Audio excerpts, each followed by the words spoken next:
This is our 1-year tour of Hobie Farms. This is where we started a year ago in February. We added 3 more raised garden beds for vegetables. You could see the backyard of my neighbors. Along the fence line, you can see the collusia are not even up to the top of the fence. We added 6 collusia initially and then added 4 more later. And you can see within a year how much they've grown. We added 4 potato boxes. We built a fence on the left side so that we could utilize that space for fruiting vines and vegetables. By putting in 3 more garden beds, we were able to grow more vegetables and specifically tomatoes. I had so many tomatoes this year that I had to can. This is our new addition to the garden, and this is a food forest, and we put this on the left side of the property over by the fence and where the vining fruits and vegetables are. Most of the fruit trees and the vegetables growing in the food forest are edible. They are perennials, and so you plant them once a year, and we'll talk about that a little bit more on another video, but I wanted to show you what it looks like. The 6 raised beds utilize less than 200 square foot of space.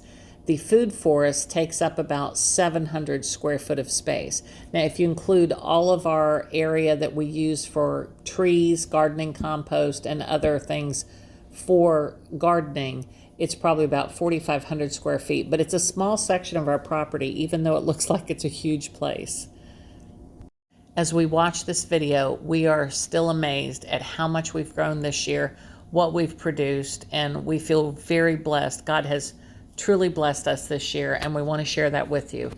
Homestead tomatoes, collards, beets, carrots. There's our nasturtium, the pumpkin plants, kale. We added the Everglades tomato to our tomato list this year.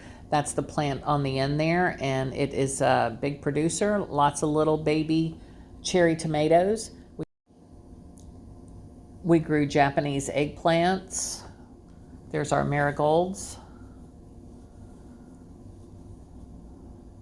Roselle hibiscus. Lots of tomatoes. Beans. There's the pumpkins. These are specifically called Seminole pumpkins. They are very native to our area. They grow very well in Zone 10.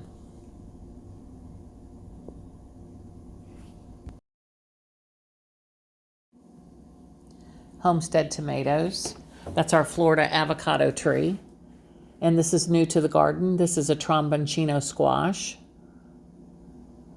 Onions. We had red onions and regular scallions. Calendula, and of course our pineapples. This year we have about 40 pineapples, so I'll be canning again. This is a homestead tomato plant, and it was a great producer this year. Homestead tomatoes and the Everglades tomato. My first 6 cans of tomato sauce this year. Got a couple of apples off our apple tree. And of course, we had lots of carrots this year. Just a few things that we harvested for dinner one night. Beans, carrots, potatoes. We had apples and onions. This year, we really worked on growing potatoes as well. And we tried a lot of different ways, and I won't say that we were overly successful, but we had enough that it was good for us. But we're really trying to refine that, and we're going to work on that this year. We did find that the sweet potatoes grow very well in these bins because they go deep. So potato bins are perfect for sweet potatoes. These are heirloom mortgage lifter tomatoes. Collard greens, beets, and carrots. Sunflowers, beans. We grew a lot of green beans, and bananas. These are Cavendish bananas, and they are so sweet. They were so good, and we got 2 big bunches this year, so pretty grateful for that.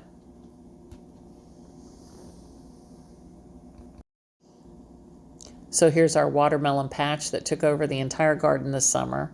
I will say these were good watermelons. They were delicious as long as you let them ripen. We got a little excited and pulled a few too early, but the ones that we waited for were worth it. Thanks for watching Hobie Farms. God bless you and have a great day.